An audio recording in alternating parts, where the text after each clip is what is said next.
Hello student, welcome back to my YouTube channel Student Study Point, and I hope that you all are fine. So let's move on to a new topic which is to be just discussed today. So let's start. Hello student, 11th class से new chapter है thermal properties of matter. ठीक है, तो देखिए ये number इसका हुआ 11। ठीक है, तो बात करते हैं इस चैप्टर में क्या है। तो देखिए आपको जो आपने देखा होगा कि वस्तुएं क्या होती हैं, जैसे आप उसको थोड़ा थोड़ा हीट करते हैं। ठीक है, यानी हीट करने का मतलब आप उसको गर्म करें वस्तु को, तो वस्तु में क्या होता है, कुछ ना कुछ प्रसार होता है। जैसे आपने एक सबसे एग्जाम्पल देता हूँ मैं कि जो बिजली के तार होते हैं, ठीक है, तो बिजली के तारों में आपने क्या खासियत देखी होगी कि वे गर्मी में थोड़ा नीचे झुक जाते हैं, जबकि जाड़ों में कुछ उनका स्तर ऊपर पहुंच जाता है। ऐसा क्यों होता है?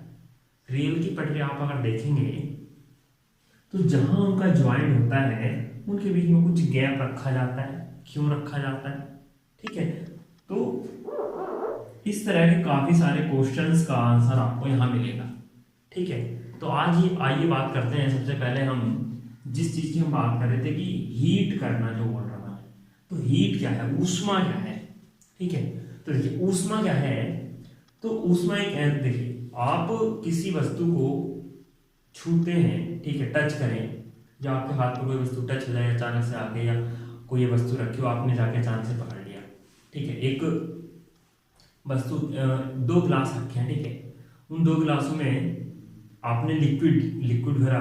ठीक है, अब लिक्विड क्या था ऐसा ही कुछ नहीं पता। अब आपने क्या किया, जैसे एक गिलास को पकड़ा, अचानक से आपके मुंह से आवाज निकली, अरे कितना गर्म है। ठीक है, दूसरा आपने पकड़ा तो उसमें निकला, अरे ये तो बहुत ठंडा है। तो ये जो ठंडापन और गर्माहट का एहसास होता है, यही होती है ऊष्मा। ठीक है, किसी वस्तु के ठंडेपन का और गर्माहट का जो एहसास होना होता है वही क्या होती है, ऊष्मा होती है। ठीक है, और जो इसका मात्रा होता है वो होता है जूल या किलोग्राम कैलोरी। ठीक है, किलो कैलोरी जिसको बोला जाता है। ठीक है, तो इसको KCl से उससे भी जानते हैं इसको, अगर आप ऐसे ना भी लिखें तो। ठीक है, और 1 किलो कैलोरी जो होता है वो 4.18 जूल के बराबर होता है। ये इंपॉर्टेंट पार्ट है किसका, ऑब्जेक्टिव क्वेश्चंस के लिए, कि 1 कैलोरी में कितने जूल होते हैं। तो ये इंपॉर्टेंट पार्ट है, काफी ज्यादा आपको याद रखना चाहिए कि 1 कैलोरी कितने जूल के बराबर होती है। ठीक है, जूल क्या है, जूल हीट का ऊष्मा का मात्रक है, और ये एक जूल वैज्ञानिक थे जिन्होंने जूल ऊष्मा का नियम दिया है। तो उन्हीं के नाम पर, उन्हीं को संबोधित करते हुए इस ऊष्मा का जो मात्रक दिया गया वो जूल दिया गया। ठीक है, आगे देखिए, तो देखिए आपके क्या कहते हैं, आप कहेंगे 1 कैलोरी सबके मात्रक की परिभाषा होती है, वैसे क्या होता है 1 कैलोरी के मात्रक की, 1 कैलोरी की भी परिभाषा नहीं, हीट के मात्रक की। तो क्या होती है कि यदि आपके पास 1 ग्राम जल है, ठीक है, यदि आपके पास क्या है 1 ग्राम जल है, ठीक है, और आप उसको क्या कर रहे हैं, गर्माहट प्रदान कर रहे हैं। ठीक है, यानी गर्माहट का मतलब उसको ऊष्मा देते जा रहे हैं, ऊष्मा दे रहे हैं। ठीक है, तो उस टाइम वस्तु का जो उस 1 ग्राम जल का ताप है 14.5 डिग्री सेल्सियस से 15.5 डिग्री सेल्सियस तक करने में जो आपको ऊष्मा देनी पड़ी है, इन दोनों के बीच में केवल 14.5 से 15.5 करने में जो आपको ऊष्मा देनी पड़ी, यही ऊष्मा कहलाती है 1 कैलोरी। कितनी?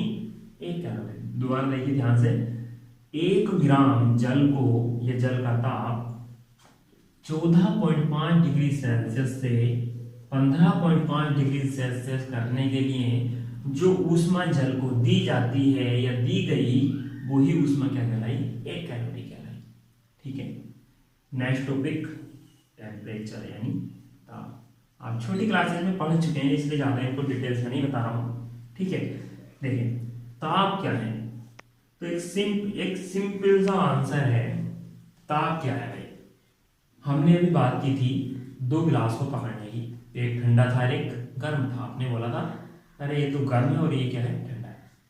यही वही वस्तु कितनी गर्म है, कितनी ठंडी है, वो ताप है। जैसे देखिए एग्जांपल के तौर पर मैंने कहा दीवार पर बल लगाया। अरे भाई जब अभी यही नहीं पता कि क्या बल, कितना बल है, तो आप क्या कैलकुलेट करेंगे? कहने का मतलब है बल लगा है और कितने न्यूटन का लगा है, इन दोनों में डिफरेंट है। क्या बल लगा है, तो बल तो लगा है लेकिन बल कितना लगा है ये नहीं पता।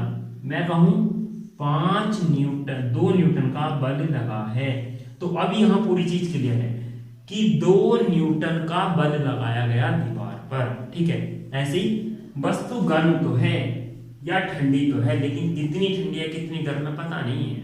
ठीक है, उसी चीज को कैलकुलेट करने के लिए, यानी इस ऊष्मा को न्यूमेरिकल वैल्यू प्रदान करने के लिए क्या किया गया, एक भौतिक राशि की स्थापना की गई जिसको हम बोलते हैं टेम्परेचर, ताप।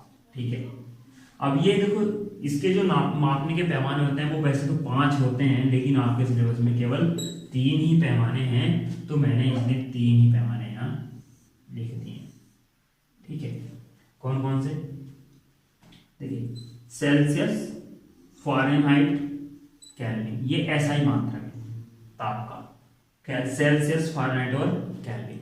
ठीक है, अब देखिए बात करते हैं क्या सेल्सियस पैमाने में क्या होता है, 0 से 100 तक की संख्याएं होती हैं, 0 से 100 तक की संख्याएं होती हैं, यानी 100 बराबर भाग होते हैं सेल्सियस पैमाने पर।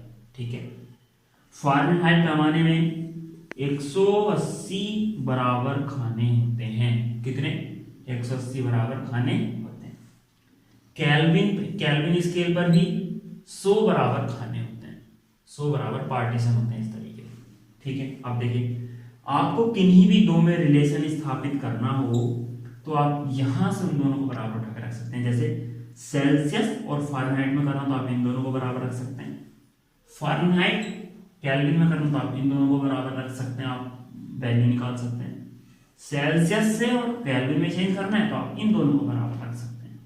इन दोनों चीजों को आप बराबर रखकर आप क्या कर सकते हैं, सी और के में रिलेशन स्थापित कर सकते हैं।